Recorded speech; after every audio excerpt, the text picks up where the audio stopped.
we're starting with a digital marketing campaign, right? So this is what we do. So what could we measure? So what we do is we'll create content. So we'll have a website that really has no function. Most of my clients start. They have a website with no function. It's got maybe a couple of pages, an about page, a contact page, and our track record. Some of our property, but nothing else, no functionality, very limited. So we create a lot of content, a lot of articles, a lot of videos that go on the website.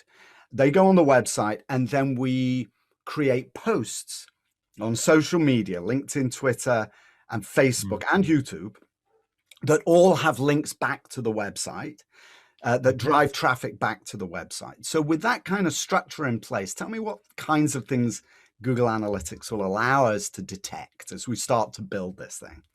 Right.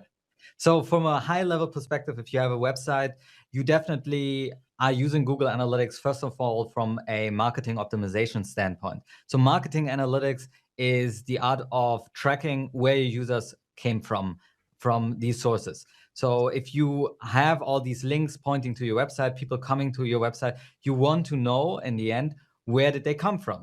Because then you can see which platform drives the biggest traffic. But then quickly the question also becomes, what are they doing on my website? And so what? What are they actually doing? What if I get traffic from LinkedIn? Does this do me any well?